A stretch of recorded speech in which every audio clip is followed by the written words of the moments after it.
पढ़ें जी। हम इससे पहले पढ़ रहे थे क्या, टॉपिक चल रहा है भारत का संवैधानिक विकास। ये भी टॉपिक और बैच दोनों नया है फिलहाल बस।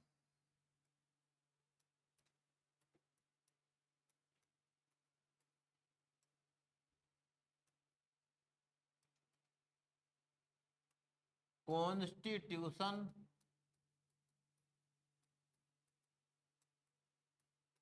डेवलपमेंट, संवैधानिक विकास। संविधान का विकास कैसे कैसे हुआ, तो इतनी बात हमने पढ़ ली। कैसे विकास हुआ कि ये विकास दो चरण में हुआ। एक तो जब से ईस्ट इंडिया कंपनी के अंडर में भारत आया तब से हुआ। कंपनी तो 1600 से यहां आ गई थी और व्यापार कर रही थी, कोई फालतू मतलब वास्ता नहीं था।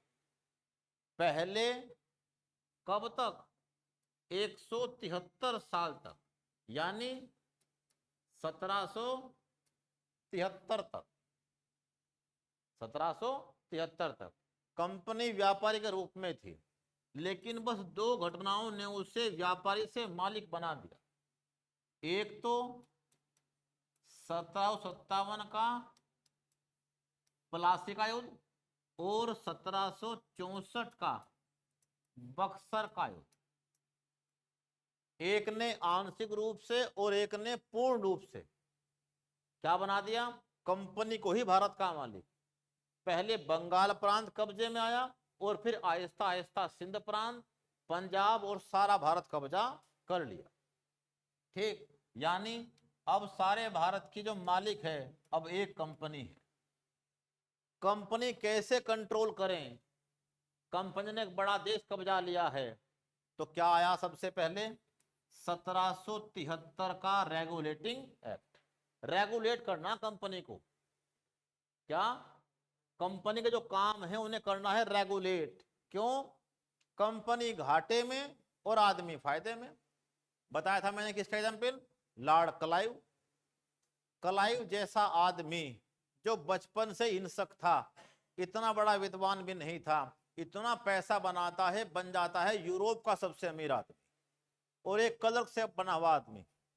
ना कोई बड़ा विद्वान, ना कोई बड़ा पद भी, ना सेना में कोई बड़ा पद उसका, लेकिन आहिस्ता आहिस्ता इतना पैसा। तो कंपनी करो कंट्रोल, कंपनी घाटे में क्यों है जब उसका कर्मचारी वर्ल्ड का सबसे अमीर आदमी है, अर्थात यूरोप का सबसे अमीर आदमी है। तो 1773 क्या आता है, रेगुलेटिंग एक्ट। और फिर तो हर 20 साल बाद कंपनी के लिए क्या आते हैं, चार्टर। चार्टर क्या, ब्रिटिश संसद से पारित किया गया आदेश। अगला कब आता है, 1793। बीच में आते छोटे मोटे, उनका जिक्र नहीं, जो मेन है। और फिर कौन आता है, 1813। और फिर कब आता है, 33। और फिर कब आता है, कंपनियों कंट्रोल करने के लिए सबसे पहला एक्ट कब आया था, 73 में। फिर 93, 13, 33, 53। अंतिम कब आया, 53। और 53 वाला भी अगले 20 साल चलता, लेकिन बीच में क्या हो गया, बीच में ही हो गई एक बहुत बड़ी क्रांति, और इतना बड़ा राज हाथ से जाते जाते बचा बाल बाल। भारत के बड़े बड़े गद्दारों ने अंग्रेजों का साथ दिया और राज स्थापित करवा दिया। ठीक, और फिर ईस्ट इंडिया कंपनियां काम कारोबार सब कुछ खत्म कर दिया, व्यापार वगैरह सब खत्म। अब कंपनी राज करेगी ब्रिटेन के अनुसार। और यहीं से क्या शुरू हुआ, ताज या क्राउन का शासन, अर्थात ब्रिटिश राज भारत पर। और ब्रिटेन की महारानी क्या बन गई, भारत की साम्राज्ञी। और यही आता है क्या, सबसे पहला कानून 1858 का रॉयल टाइटल्स एक्ट, भारतीय परिषद अधिनियम 1858, काउंसिल ऑफ इंडिया एक्ट। जो अब तक कौन था, गवर्नर जनरल, उसका नाम क्या रख दिया, वायसराय। ठीक, कौन बना वो? Lord Canning. ये सारी बात हमने लिख रखी बाकायदा। जो भी आदमी आजकल में आए हो तो क्या जरूर किसी के पास से कॉपी जिसने सारी बात लिख रखी हो, ठीक, क्या सजा के बढ़िया, ठीक। हर एक आदमी बस की बात नहीं है, तो फोटो खींच लो चाहे नोट कर लो, नीचे जा करवा लो क्या, जीरोक्स। और यहां तक की बात रेडी, पहले पॉइंट पर चल रहे फिलहाल अभी। 1858 का एक्ट आया, उसके बाद कौन सा आया? 1858 के बाद कौन सा कानून आया? इसी में थोड़ा बहुत चेंज किया, जो कमी रह गई थी। उसके बाद कौन सा आया? 1800। इसके बाद कौन सा आ गया? 1900। और फिर कौन सा आया? 1919। 1909 ने पहली बार, 1909 के अधिनियम का एक और नाम था क्या? इसे भी नंबर लाना अपना, ऐसी बात थोड़ा ये, भले इसके पास 3 साल हो, दिमाग में फिल्म आएगी तो 1 साल पर्याप्त है। 1909 के कानून का एक और नाम था क्या? रिवाइज तो कर दी घर जाके, रिवाइज नहीं कर पा रही, फिर कोई गलती नहीं तेरी। इसका इंग्लिश मीडियम में प्रॉपर नोट्स रखा हुआ, एक बार निकलवा के यहां रख ले अपने पास, तो टाइम बच जाएगा बहुत सारा। Morley Minto, Morley Minto report. Bharat सचिव थे मार्ले, लॉर्ड मार्ले, और भारत के वायसराय थे लॉर्ड मिंटो, ठीक है। वो एक कानून लेके आए, भारत के बंटवारे का कानून, ठीक, भारत के सर्वनाश का कानून। कौन सा? 1909 का अधिनियम, गवर्नमेंट ऑफ इंडिया एक्ट 1909। इसमें पहली बार क्या कहा? यहीं से भारत के बंटवारे की नींव रखी गई। मुस्लिमों के लिए अलग से क्या दिया गया? सांप्रदायिक निर्वाचन, कम्युनल रिप्रेजेंटेशन।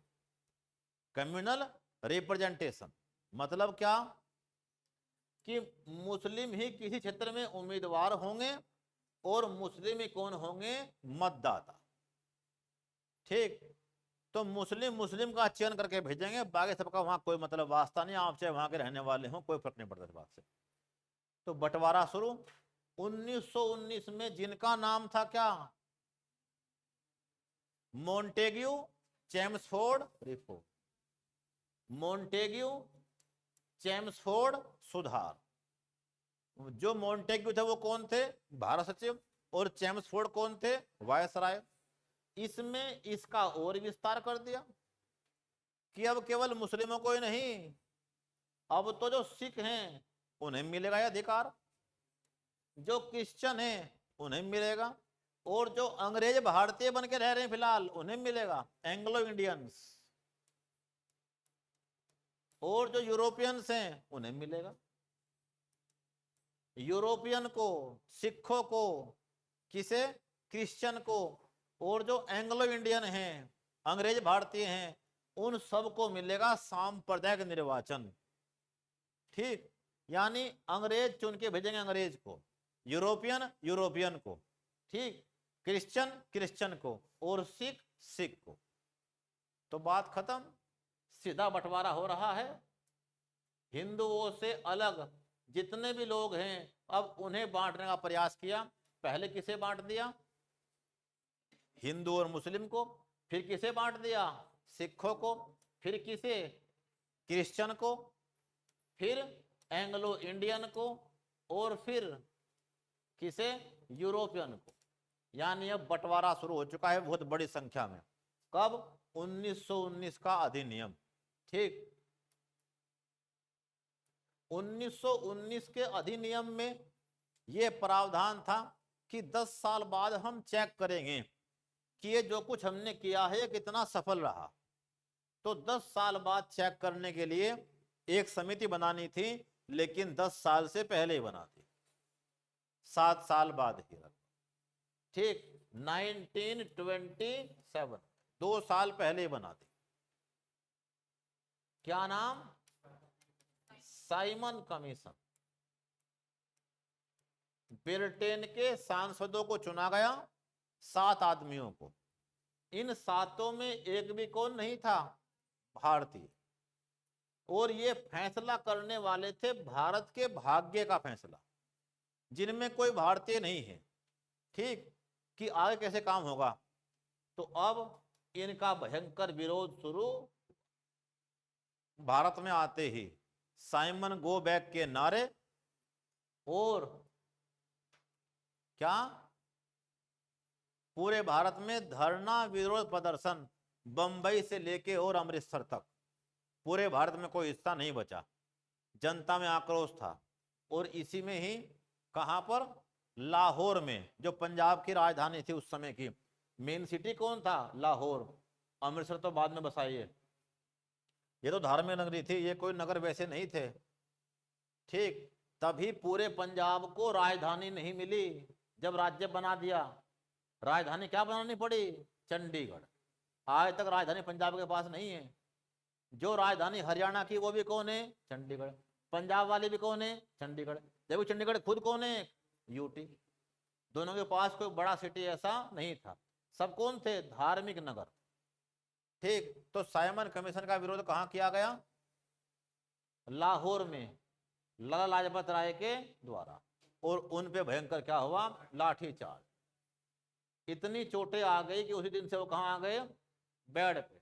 और बस मर के ही निकले, उसके बाद वो उठ के चल नहीं पाए। और इसके विरोध में कौन आ गए? भगत सिंह और उनके साथी। किसकी हत्या की? सैंडर्स की।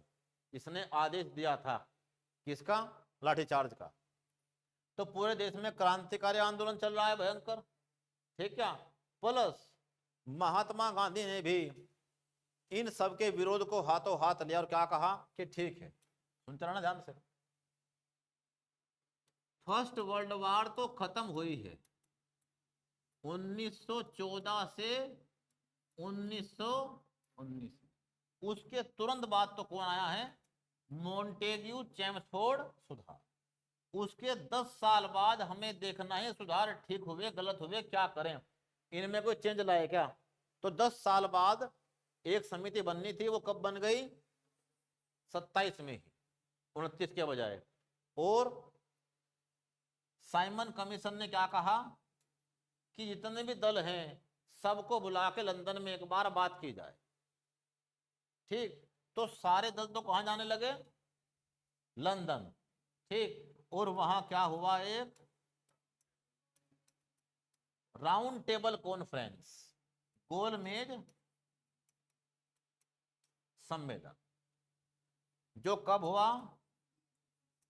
1930, 31 और जब इसका इतना बड़ा जन आक्रोश था, इतनी बड़ी धरने प्रदर्शन पूरे कंट्री में चल रहे थे, तो महात्मा गांधी ने कहा हम चलाएंगे नया आंदोलन। कौन सा? सविनय अवज्ञा आंदोलन।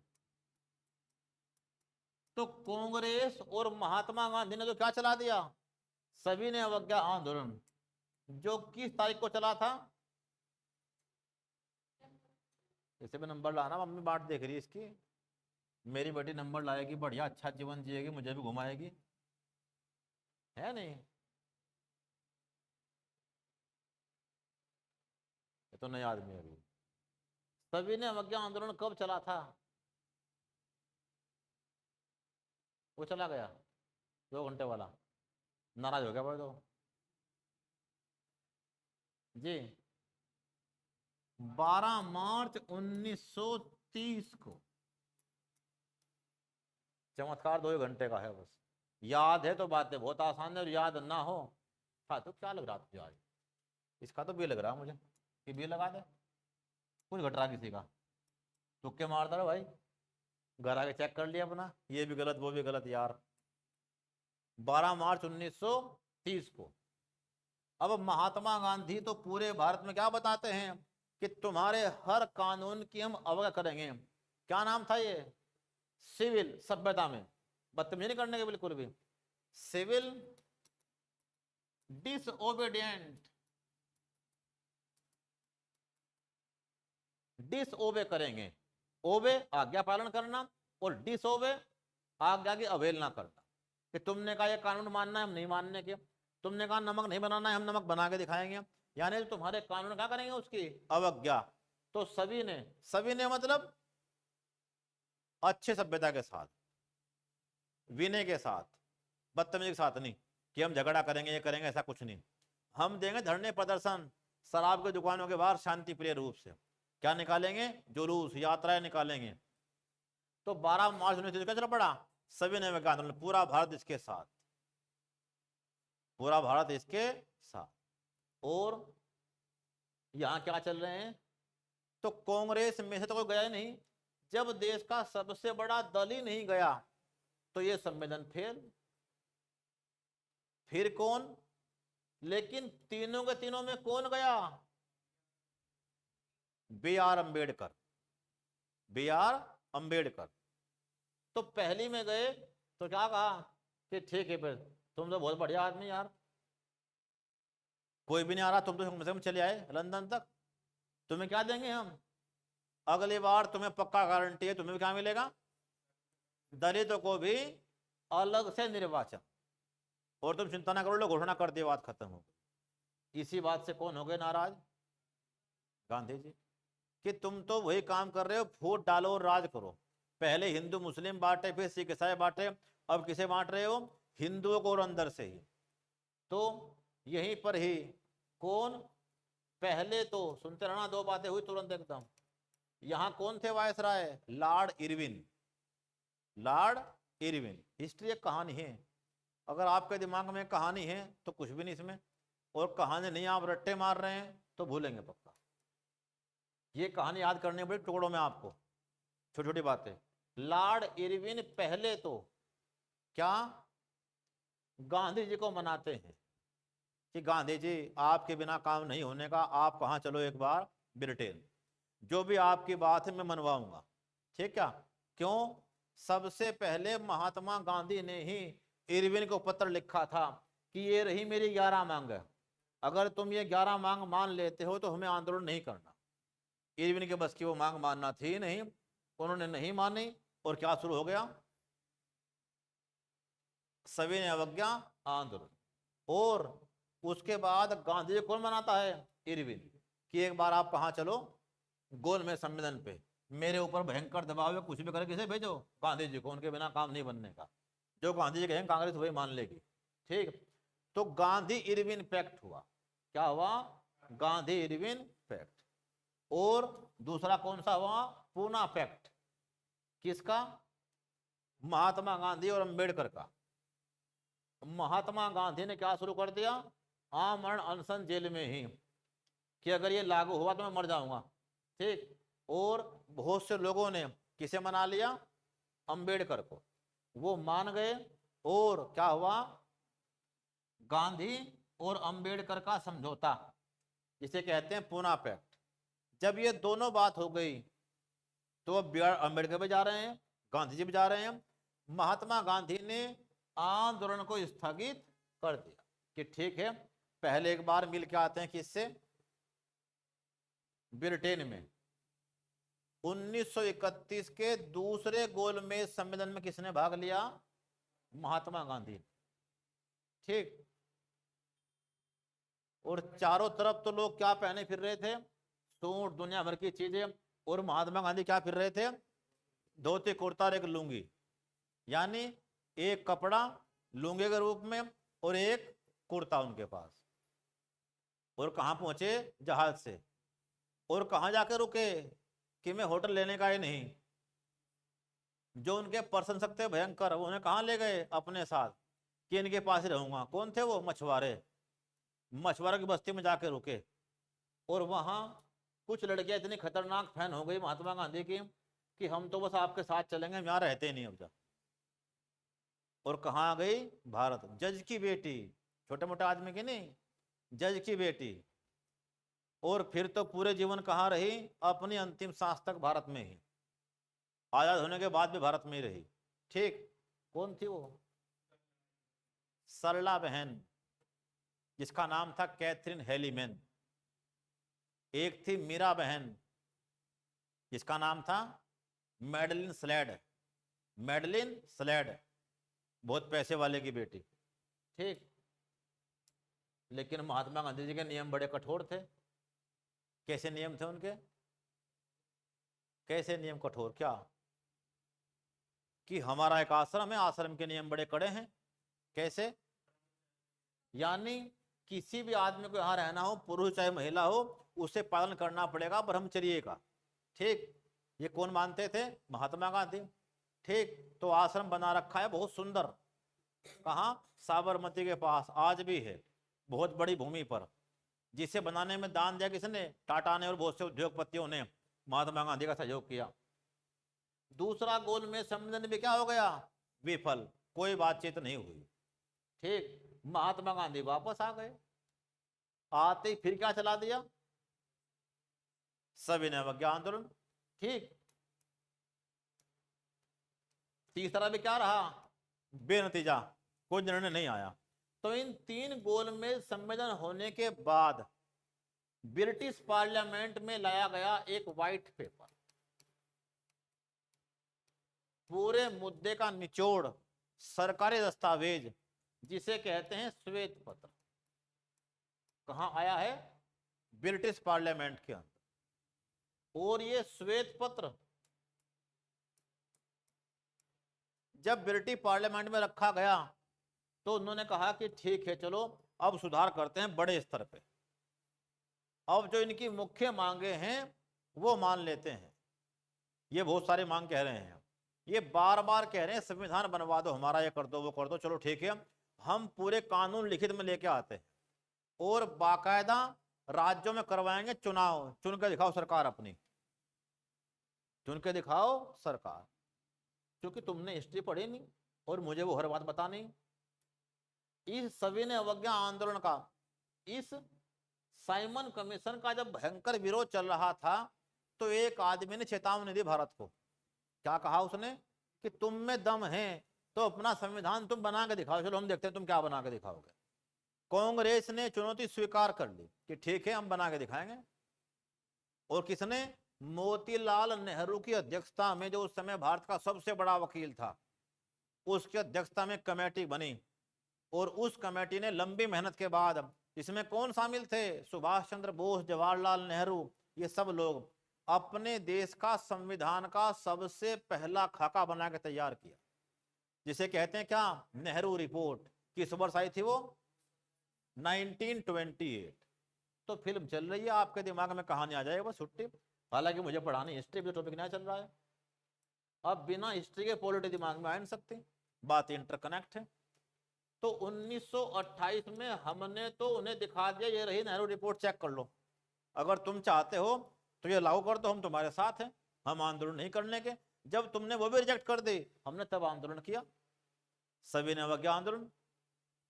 बीच में तुम्हारी बात सुनने भी चले गए, वहां कोई रिजल्ट निकला ही नहीं, ना बनवा रहे हमारा संविधान, ना दे रहे हमें अधिकार, ठीक है।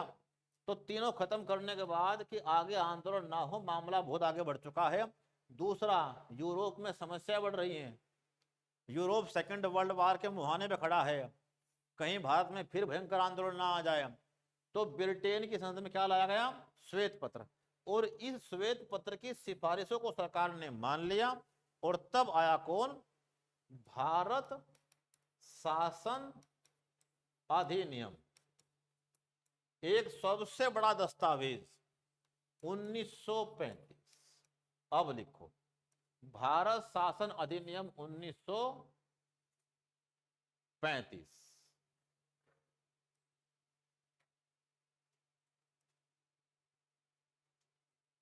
भारत शासन अधिनियम 1935।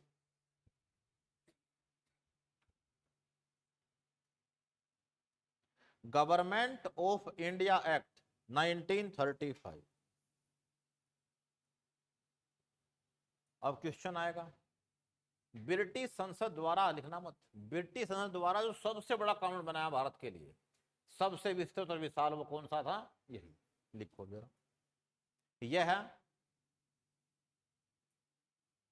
ब्रिटिश संसद और ब्रिटिश भारत द्वारा यह ब्रिटिश संसद और ब्रिटिश भारत द्वारा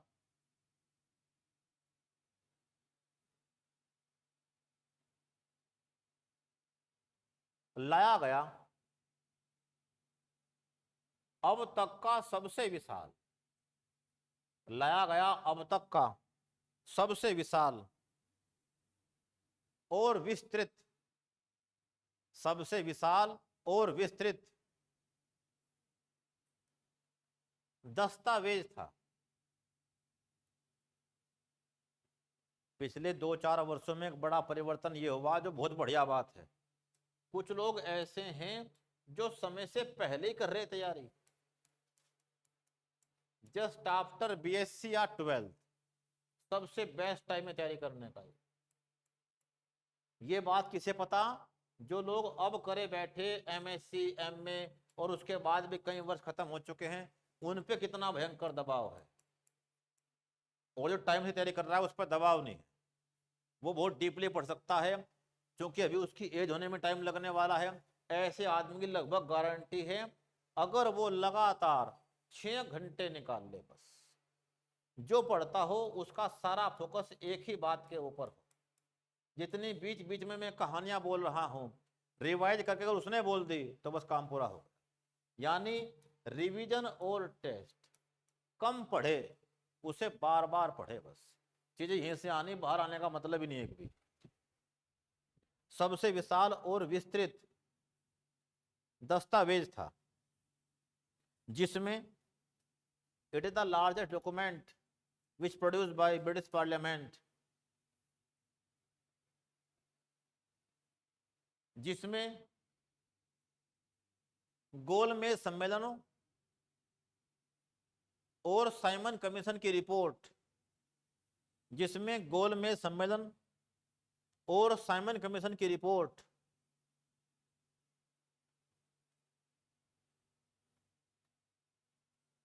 पर ब्रिटिश संसद में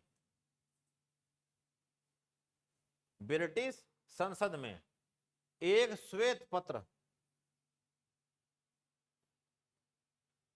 लाया गया था। ब्रिटिश संसद में एक श्वेत पत्र लाया गया था, एक श्वेत पत्र लाया गया था, जिसके आधार पर, श्वेत पत्र लाया गया था जिसके आधार पर this act introduce on the recommendation of Simon Committee and Round Table Conference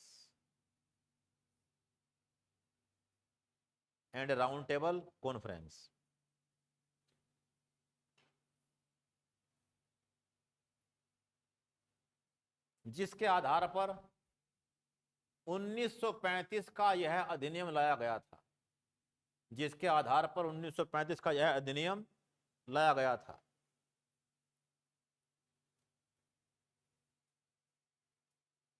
पहला पॉइंट, किसका परिणाम था, क्यों आया था, बात क्लियर?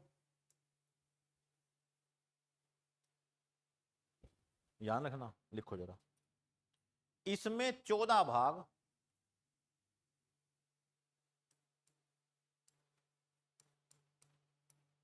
इसमें 14 भाग, 321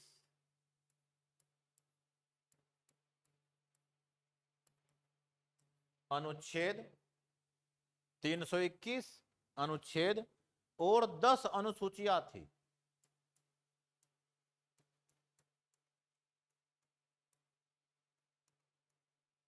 10 अनुसूचियां थी। इट हैज 14 पार्ट,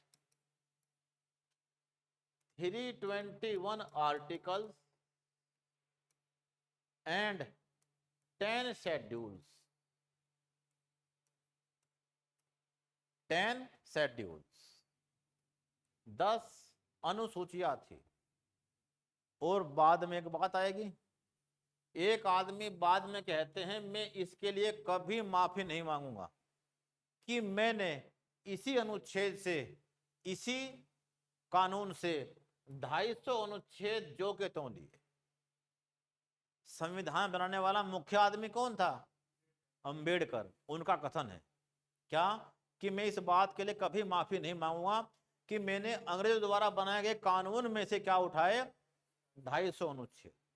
क्यों? ये हमारी हर परिस्थिति के हिसाब से अनुकूल थे, हमें कोई दिक्कत नहीं थी, और देश के लगातार होते आ रहे विकास को आगे बढ़ाने के लिए थे। तो लेना क्या था? जरूरी। अगर हम इन्हें ना लेते तो नया सिस्टम अपनाते, फिर उसमें उथल पुथल होती। अब सब कुछ क्या हो रखा है? सेट। हम इसे आगे बढ़ाएंगे। ठीक, क्या चुनाव की बात हो रखी है, सारी बात हो रखी है। क्या कहा था सुनो ध्यान से जरा। 1919 में ये कहा गया था, लिखना मत, 1919 में कहा गया था कि राज्यों में क्या होंगे? एक तो राज्यपाल होगा, जिसका नाम उस समय क्या था? गवर्नर होगा। और कौन होगी उसकी? एक मंत्री परिषद। ठीक, और एक कौन होगी? विधान परिषद। यानी राज्यों में क्या लाया गया था? इसे कहते हैं क्या? डायरकी, दोहरा शासन। राज्यों में 1919 के बाद क्या आया था? दोहरा शासन। एक तो गवर्नर और जो उसकी कार्यकाली परिषद है वो अपना काम करेगी, ये बनाएगी नियम कानून, और ये करेगी क्या? उसे लागू। ठीक, यहां कहा क्या? ये खत्म था। अब हम सीधा चुनाव करवाएंगे और जो संपूर्ण अधिकार है वो सरकार के पास होंगे। यानी उत्तरदायी सरकार जो वादा करेगी उसे पूरा करने का दम रखेगी। यहां उसे कौन रोक रहा है? गवर्नर। ठीक, क्या लिखो जरा।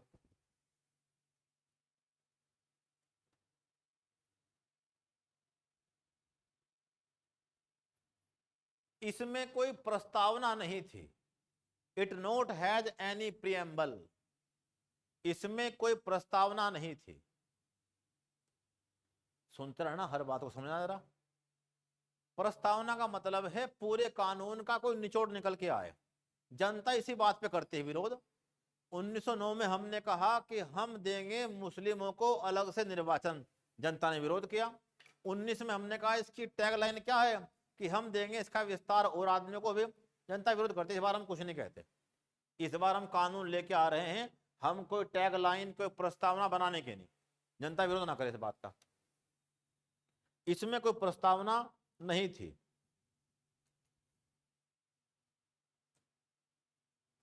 जिससे इसका विरोध ना हो सके, जिससे इसका विरोध न हो सके।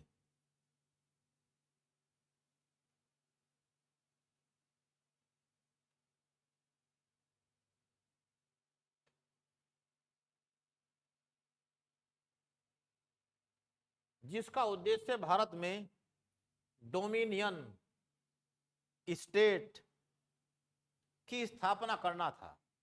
It's objective to establish dominion state in India. जिसका उद्देश्य भारत में डोमिनियन स्टेट की स्थापना करना था। मतलब क्या? क्या होता है डोमिनियन? कि तुम अपना राज चलाओ, लेकिन तुम्हारे ऊपर कौन बैठा है? ब्रिटिश। तुम पूर्णतः आजाद नहीं हो, लेकिन अपने पुलिस के लिए, अपने प्रशासन के लिए, अपने नियम कानून के लिए तुम आजाद हो। लेकिन बड़े बड़े सारे काम हमारे पास होंगे। डिफेंस हम देखेंगे, विदेश संबंध हम देखेंगे। ठीक, क्या यानी सारे बड़े मामले हमारे पास होंगे, और छोटा मोटा काम अपने विकास का, प्रशासन का, पुलिस का, राज्यों के विकास का, वो तुम देखते रहना। यानी ब्रिटेन के अधीन एक क्षेत्र, जैसा कौन? ऑस्ट्रेलिया, न्यूजीलैंड आज भी, जैसा कनाडा आज भी, उनके पास कोई राष्ट्रपति नहीं है। ठीक, किसके अधीन? आज भी ब्रिटेन के ही अधीन। अपने काम में क्या है? इंडिपेंडेंट। लेकिन आज भी किसे मानते हैं अपना सर्व सर्वा? महारानी या महाराज को ही। ठीक, क्या अगला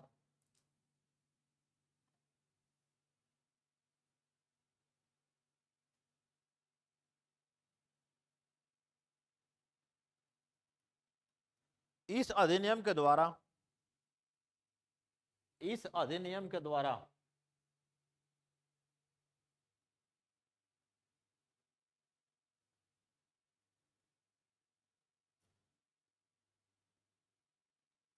ग्यारह प्रांतों में से, कितने प्रांत थे उस समय? 11 प्रोविंस लिखा हुआ दो। इस अधिनियम के द्वारा 11 प्रांतों में से 6 प्रांतों में, 6 प्रांतों में द्विसदनीय व्यवस्था लागू की गई। विधानसभा, विधान परिषद, द्विसदनीय व्यवस्था लागू की गई। Bicameralism introduce in 6 out of 11 province. जैसे कौन सो की बात कर रहे हो तुम? बंगाल, बॉम्बे, मद्रास, असम, बिहार और जिसका नाम आज यूपी है, में द्विसदनीय व्यवस्था लागू की गई।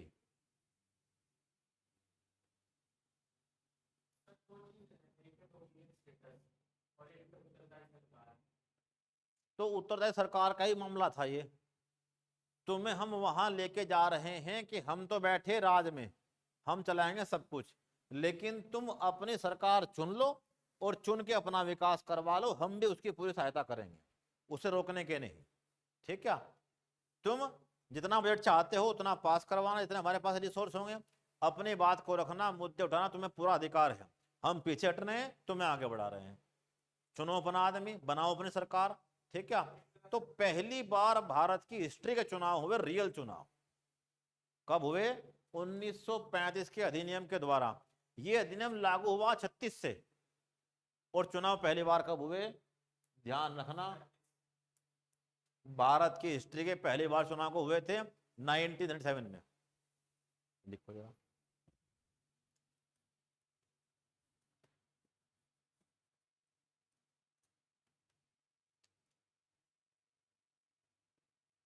और इसके तहत पहली बार 1937 में,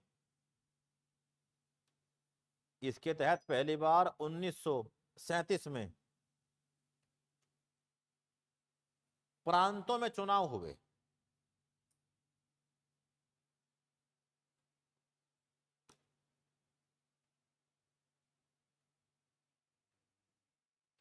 ठीक क्या बातचीत? प्रांतों में विधानमंडल का विस्तार किया गया। Legislature was expanded in the provinces.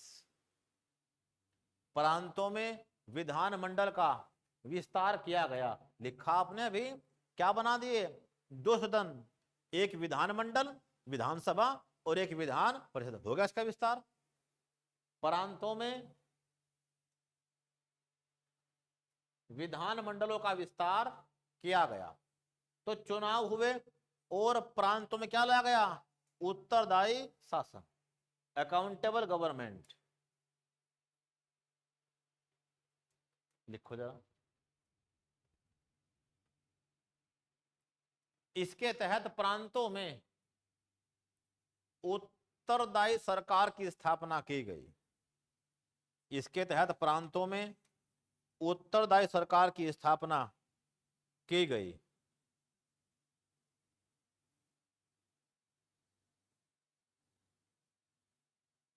और प्रांतों में द्वैध शासन समाप्त कर दिया। डायरकी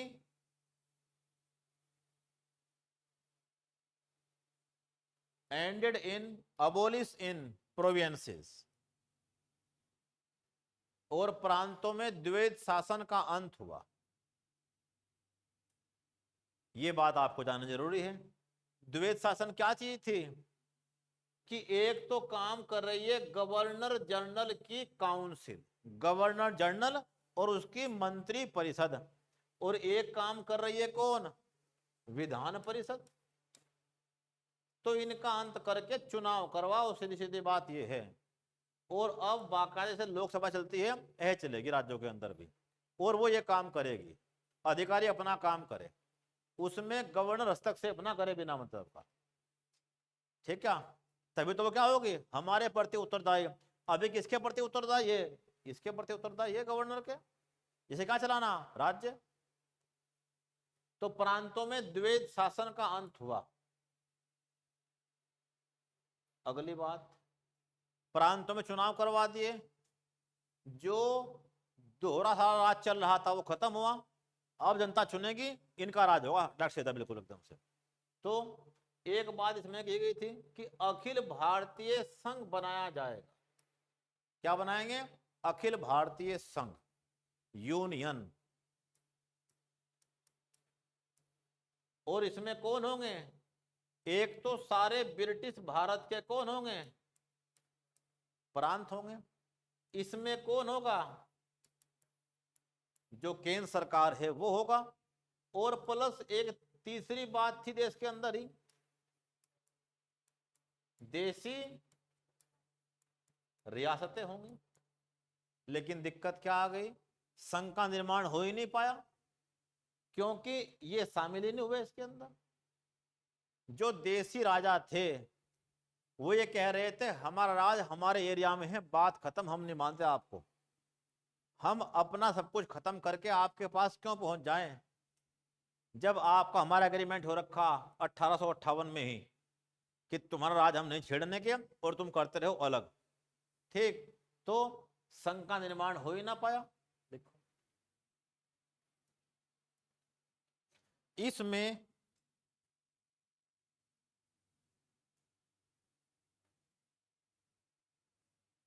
प्रांतों, केंद्र व देशी रियासतों को मिलाकर, इसमें प्रांतों, केंद्र व देशी रियासतों को मिलाकर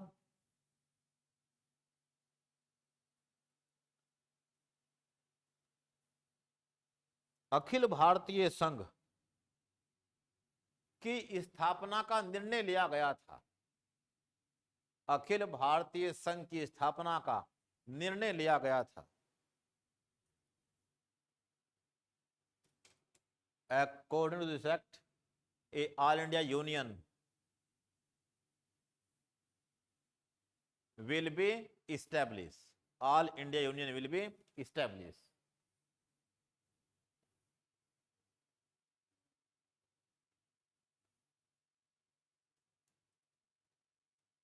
For the unification of Provincial, central and local dynasties. किंतु देशी रियासतों ने, किंतु देशी रियासतों ने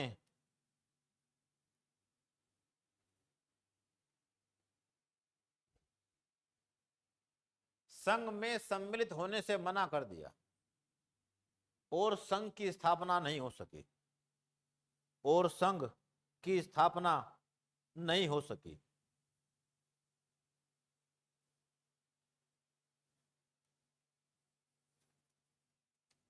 सुनते रहना, किस अधिनियम में पहली बार संघ स्थापना की बात कही गई थी, इसमें कही गई थी। लेकिन क्या वो संघ बन पाया, बन नहीं पाया।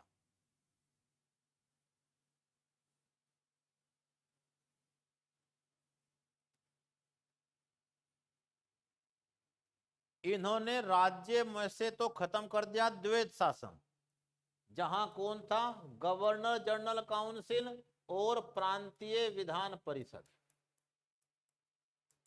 राज्यों में से तो कर दिया क्या, राज्य का नाम उस समय क्या था, प्रांतों में से तो ये खत्म कर दिया दोहरा राज। वहां तो करवाएंगे चुनाव, 37 के चुनाव, ठीक है, लेकिन केंद्र में इसका प्रारंभ कर दिया। लिखो जरा,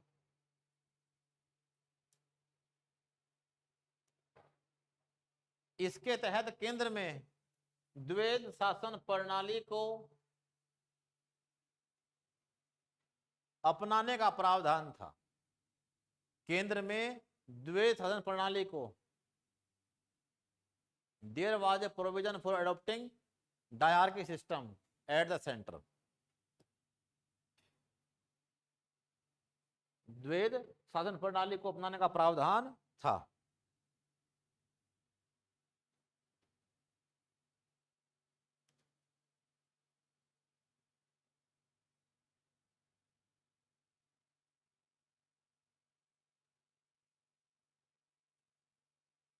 क्या मतलब है इस बात का जी? इसका मतलब क्या है, केंद्र में क्या बनेगा अब?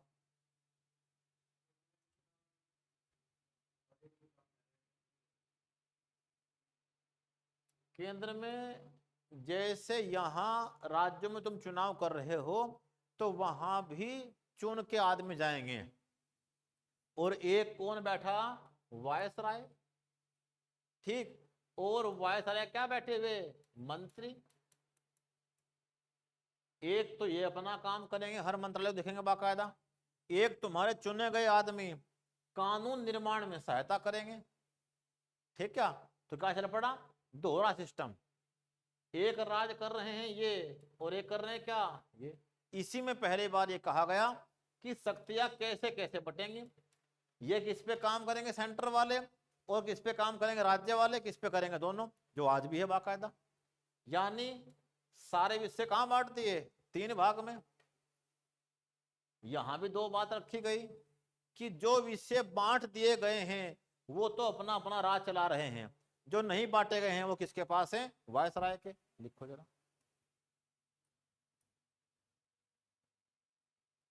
इसके तहत केंद्र में, इसके तहत केंद्र में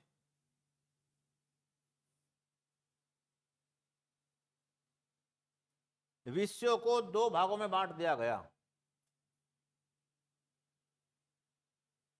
all subject matters classified into categories in centre.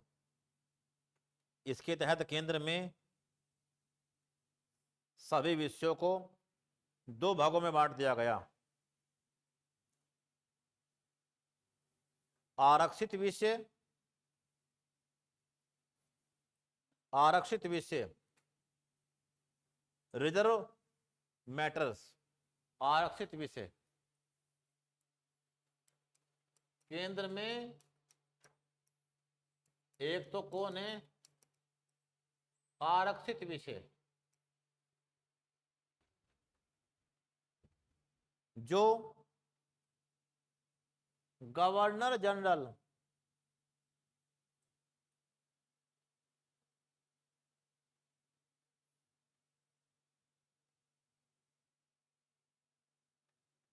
अपनी इच्छा अनुसार करेंगे,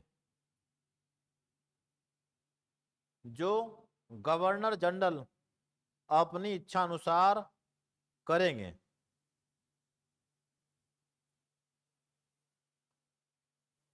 जैसे रक्षा मामले,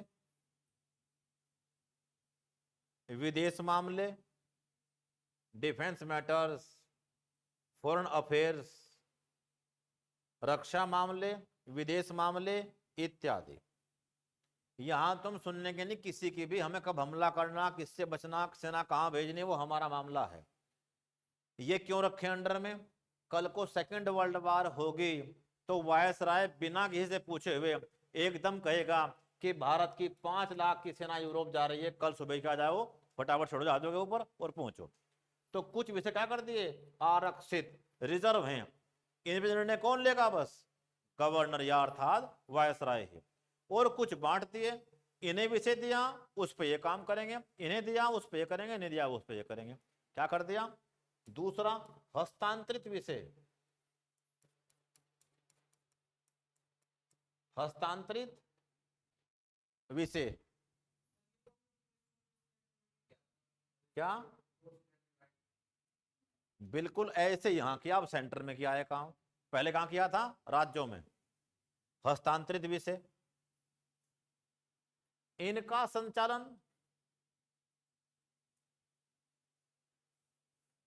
गवर्नर जनरल एक मंत्री परिषद की सहायता से करेगा। These matters execute by governor general with their council. अपनी मंत्री परिषद की सहायता से करेगा, और मंत्रियों की संख्या 10 से अधिक नहीं हो सकती। And the number of ministers not more than 10, और मंत्रियों की संख्या 10 से अधिक नहीं हो सकती।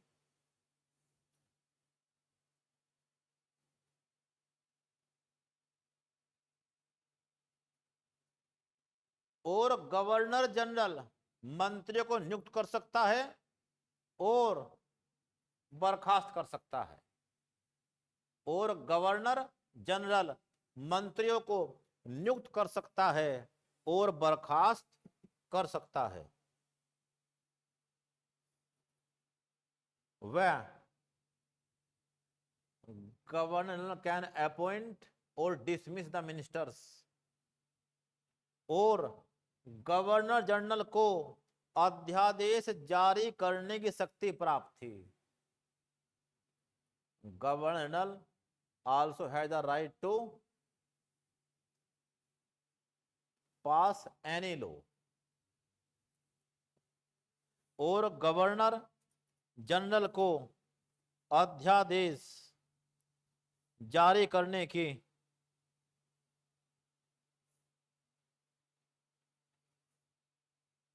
शक्ति प्राप्त थी।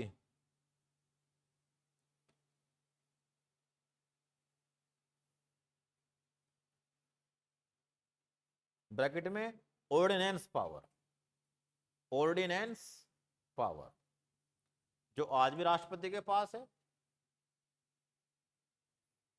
अध्यादेश जारी करने की शक्ति प्राप्त थी, मतलब बिना किसी से विमर्श करे हुए भी वो चाहे तो किसी चीज पे कानून बना सकता है, बस वो क्या रहेगा 6 महीने तक प्रभावी अगले, और उसके बाद उसे पास करवाना पड़ेगा तब लागू होगा। तो इसे कहते हैं ऑर्डिनेंस या अध्यादेश पावर कर सकती। आज भी है ये अनुच्छेद 123 के तहत राष्ट्रपति के पास। ठीक, समझो बात को। केंद्र में क्या आ चुकी है द्वैध शासन प्रणाली, दोहरा शासन। कैसा? कुछ विषय तो ऐसे हैं जो आरक्षित हैं, इन पे तो किसी को कोई अधिकार है ही नहीं। ये तो निर्णय कौन लेगा? खाली गवर्नर जनरल, अर्थात पद का नाम क्या हो चुका था इसका? वायसराय। ये तो उसके लिए आरक्षित है।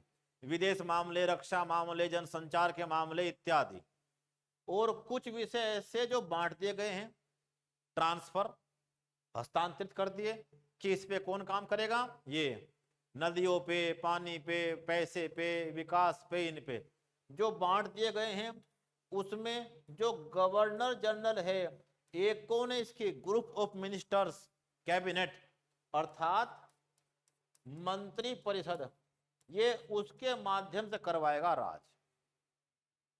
ठीक, कितने हो सकते हैं मंत्री? एकदम 10। तो 10 मंत्रियों क्या बांटेगा वो? विभाग। एक को 2 दे दे, 3 दे दे, एक को 1 ही दे, इत्यादि। दूसरी बात और क्या लिखी है कि इनसे किसी से बात ही ना करे। उसके पास एक और पावर है, क्या? अध्यक्ष का आदेश। वो किसी भी विषय के ऊपर क्या बना सकता है? तुरंत ही कानून। इमरजेंसी में, आपातकाल में, किसी भी विषय के ऊपर अगर उसे ऐसा लगता है तो। ये बात क्लियर है। पहली बात, राज्यों में तो चुनाव की बात हुई, वहां तो आएगी क्या? उत्तरदायी सरकार, जो बाकायदा पूरी उत्तरदायी होगी। तुमने चुनी है, तुम्हारे प्रति क्या है? उत्तरदायी। ठीक, दोहरा राज खत्म। तुम चुनोगे, वही क्या चलाएगी? राज्य को। लेकिन केंद्र में क्या बना दिया? Double system. एक तो अधिकार सौंप दे किसी कुछ विषयों पे तो गवर्नर जनरल को, और कुछ विषय क्या कर दिए? बांट दिए, हस्तांतरित कर दिए। किसे? मंत्री परिषद और गवर्नर जनरल। कितने? 10 ऐसे क्या बनाए? विभाग या मंत्री के मंत्रालय, और वो काम करेंगे। इसके बावजूद भी उसके पास एक स्पेशल अधिकार है पहले से ही, अध्यादेश। ठीक, तुमसे क्वेश्चन है, किस अधिनियम के द्वारा पहली बार गवर्नर जनरल को अध्यादेश जारी करने की शक्तियां प्राप्त हुई थी? लिखवा रखा मैंने पहले, लिखो। अब सुनते रहना ध्यान से। इसमें पहली बार एक काम कर दिया, एक तो राज्य अपनी सरकार चलाएंगे, तो बताओ किस विषय पे निर्णय लें हम, रक्षा पे लें, विदेश पे लें, किस पे लें, तो विषय बताओ अलग अलग करके। तो पहली बार ये कहा गया केंद्र और राज्यों में जो विषय होंगे वो क्या होंगे, अलग। तो 3 बनी सूचियां, केंद्र की सूची, राज्यों की सूची और दोनों की इकट्ठी, दोनों बनाने से कहते हैं क्या, समवर्ती सूची। देखो इसमें पहली बार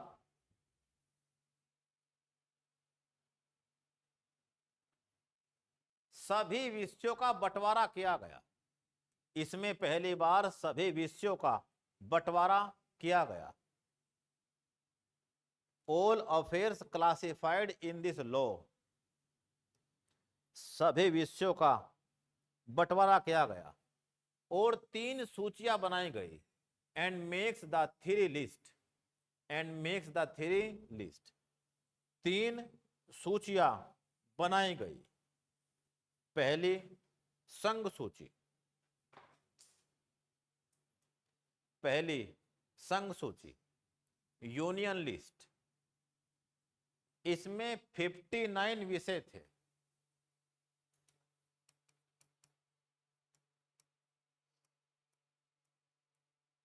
संघ सूची अर्थात कौन,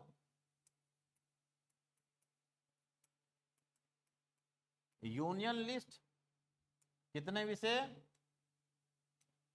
59। एक सूची कौन सी आएगी,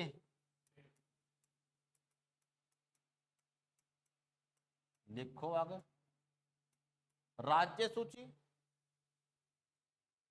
राज्य सूची 54 विषय।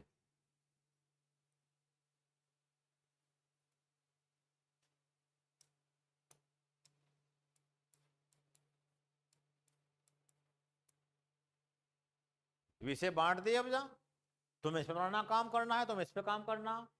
54 विषय। कॉन्करेंट लिस्ट, कॉन्करेंट लिस्ट, समवर्ती सूची, समवर्ती सूची 36 विषय। कितने,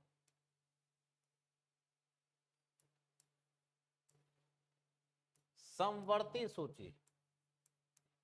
ये कहां से ली गई बाद में, ऑस्ट्रेलिया से। समवर्ती सूची, कॉन्करेंट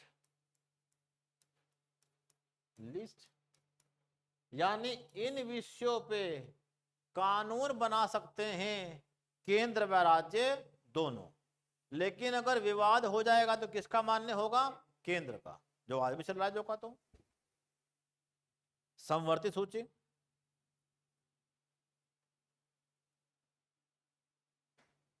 किसी भी विवाद की स्थिति में केंद्र का निर्णय अंतिम होगा, किसी भी विवाद के समय केंद्र का निर्णय अंतिम होगा।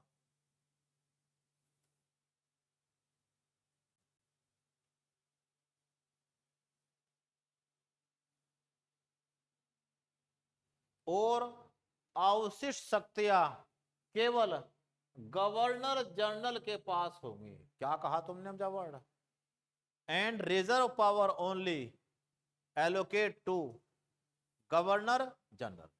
क्या मतलब, तुमने इन विषयों का नाम ले दिया तो बात क्लियर है, इस विषय पर निर्णय कौन लेगा, केंद्र सरकार, इस पे कौन लेगी, राज्य सरकार, इन पे दोनों ले लो, कोई दिक्कत नहीं। विवाद होगा तुमने लिख दिया, किसका मान्य होगा, सेंटर का। लेकिन जितने भी विषय छूट गए हैं इनसे बाहर कोई नई बात आ गई, अगर कोई विषय छूट गया है तो ना तो वो केंद्र के पास ना राज्यों के पास, वो किसके पास है, केवल गवर्नर जनरल के पास। उसे क्या बोलते हैं, तो आज भारत में जो विषय छूट गया है, जो मंत्रालय किसी को एलोकेट नहीं किया गया है, वो किसके पास है, प्रधानमंत्री के पास। तो वहां किसके पास था, ये गवर्नर जनरल। और अवशिष्ट शक्तियां गवर्नर जनरल के पास होगी, न प्रांत और न केंद्र। Residue powers, residue powers allocate to governor general.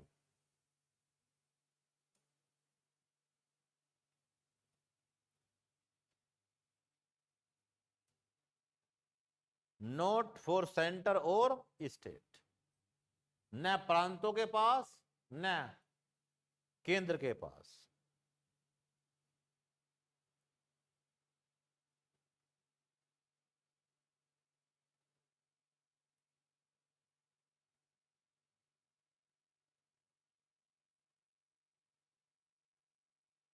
ठीक है बातचीत।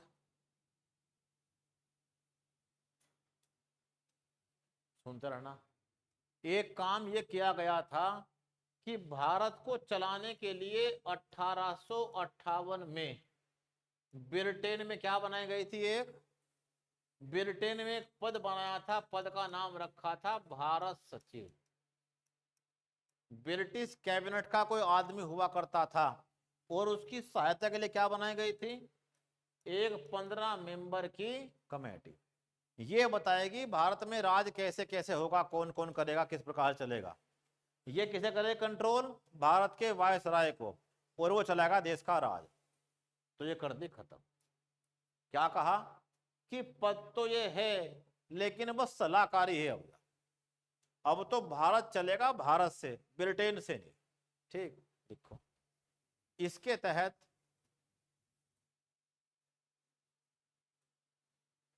तहत भारत परिषद को समाप्त कर दिया।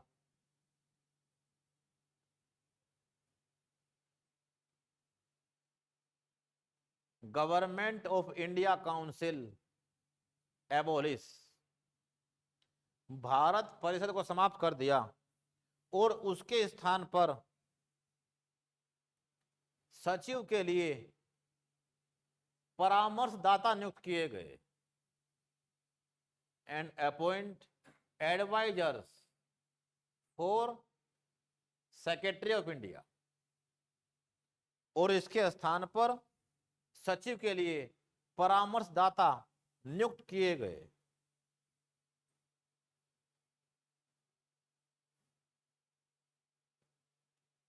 एक और बहुत बड़ी बात थी, अंग्रेजों ने भारत में तो कब्जा कर ही रखा था। जो हमारे पड़ोस में एक देश है, कौन, म्यांमार, जिसका नाम था पहले बर्मा, राजधानी थी रंगून, वो भी हमारे अधीन था। अर्थात उस पे भी राज चल रहा था भारत से ही। और कभी शिमला जो अंग्रेज है, क्या रही इनकी, गर्मियों की राजधानी, तो शिमला से राज चलता आज के सारे पाकिस्तान पे, आज के सारे भारत पे, आज के बांग्लादेश पे और आज के बर्मा पे। तो पहली बार इस कानून में ये कहा कि ठीक है बर्मा को अलग करो, यानी पहली बार बर्मा को भारत से अलग किया गया। किसके द्वारा, इस कानून के द्वारा बर्मा भारत से अलग कर दिया। लिखो, इसके तहत बर्मा अर्थात म्यांमार को, बर्मा अर्थात म्यांमार को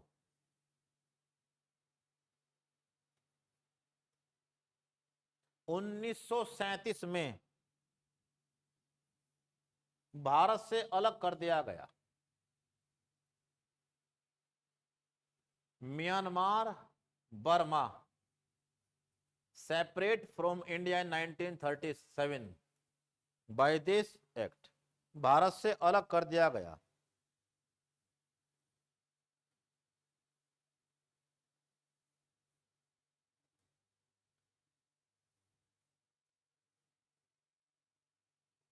सांप्रदायिक निर्वाचन का विस्तार किया गया। अलग लाइन से, एक्सपेंशन ऑफ कम्युनल रिप्रेजेंटेशन, सांप्रदायिक निर्वाचन का विस्तार किया गया। Expansion of communal representation for, सांप्रदायिक निर्वाचन का विस्तार किया गया दलित वर्गों, दलित महिलाओं और मजदूर वर्ग के लिए। दलितों, महिलाओं और मजदूर वर्ग के लिए, और 10% जनता को वोट डालने का अधिकार दिया।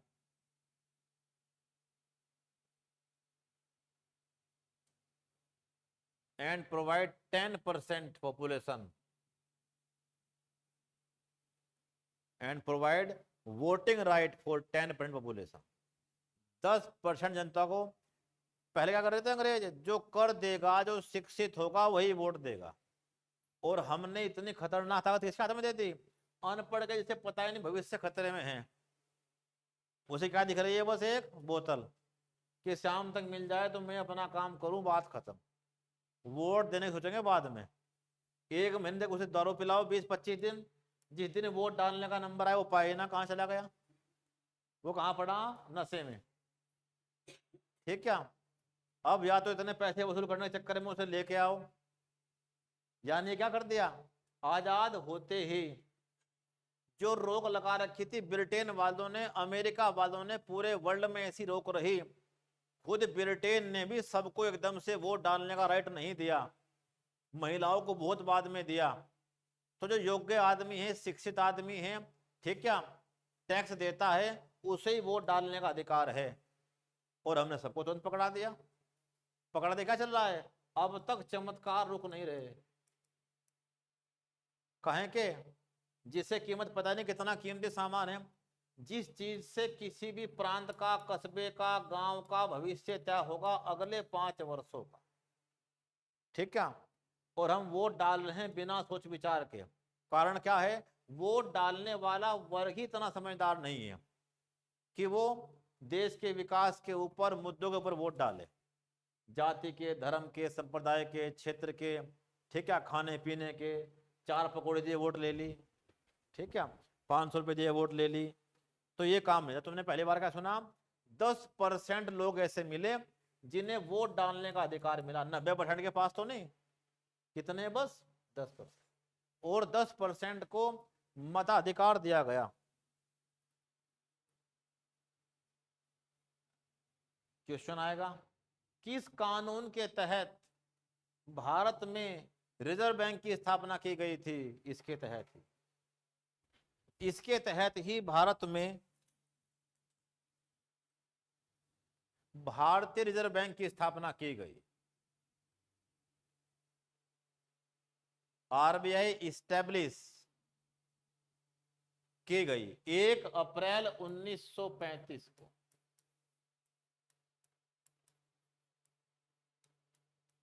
एक अप्रैल 1935 को।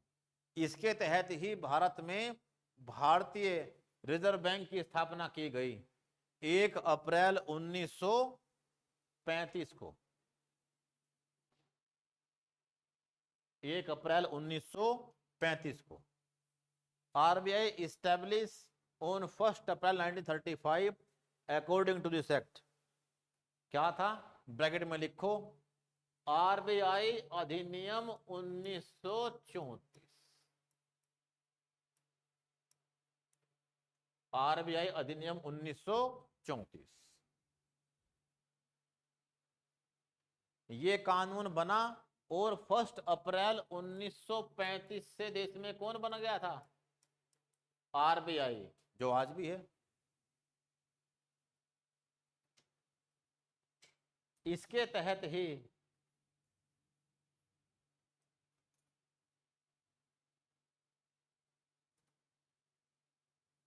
संघ लोक सेवा आयोग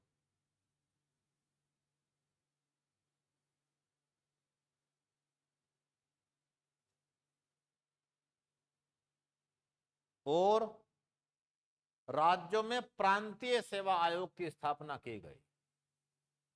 it establish UPSC and state PSC in provinces.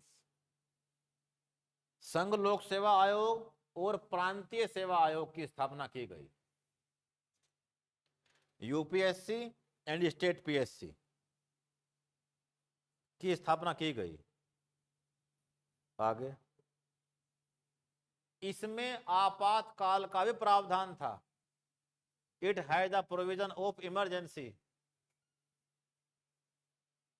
इसमें आपातकाल का भी प्रावधान था।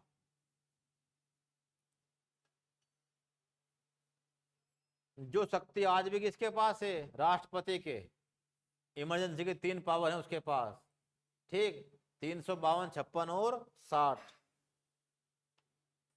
इसके तहत ही संघीय न्यायालय की स्थापना की गई, सुप्रीम कोर्ट।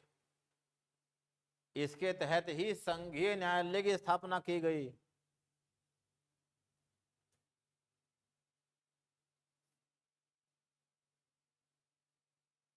संघीय न्यायालय ब्रैकेट में सुप्रीम कोर्ट।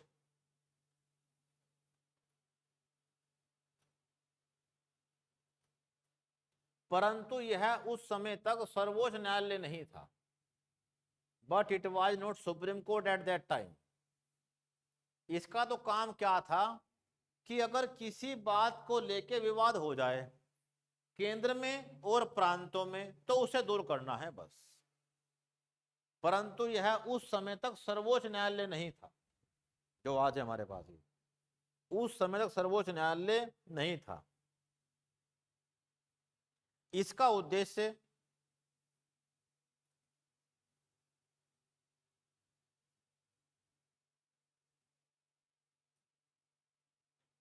केंद्र व राज्यों के बीच विवादों का समाधान करना था। केंद्र व राज्यों के बीच विवादों का समाधान करना था।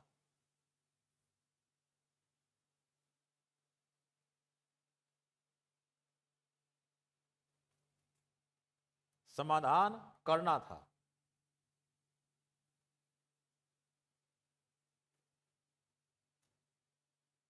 ठीक,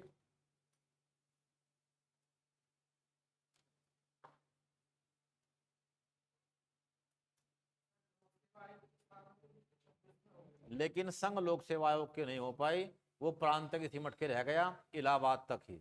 सबसे पहला जो आयोग बनाया गया वो इलाहाबाद में बनाया गया, संघ की स्थापना की गई। इसके तहत प्रावधान था लेकिन बन नहीं पाया। कहाँ से बनाया? इसके द्वारा कि हाँ ये करेगा संघ स्तर की नियुक्ति। केंद्र इससे पहले इतना मजबूत था ही नहीं। केंद्र के लिए क्या चाहिए थे? अलग ही अधिकारी, कैबिनेट सेक्रेटरी एक्सेट्रा, सब लोग देश चलाने के लिए तो संस्था बनाई अलग से ही कि ये उसी कैडर के आदमी को लेके आएगा। जब अखिल भारतीय संघ बनेगा तभी ये क्या आपको अखिल भारतीय सेवाएं, अभी तो अखिल भारतीय संघ ही नहीं बना, इससे पहले कहीं। अब बना ऑल इंडिया यूनियन, तभी बनेगी बाद में क्या आके 3 सेवाएं, IAS, IPS, IFS, Akhil Bharatiya संघ की सेवाएं पूरे भारत के लेवल के स्तर पर जो काम करते हो। किसके लिए? राष्ट्रपति के लिए। आगे अब इतने सारे कानून ये लेके आए लेकिन ये लागू ही नहीं हुए, सब रखे रह गए। क्यों? इसे लोगों ने मानने से मना कर दिया। कल देखते हैं इससे आगे, क्योंकि बहुत से लोग तो आ जाए नहीं बेचारे।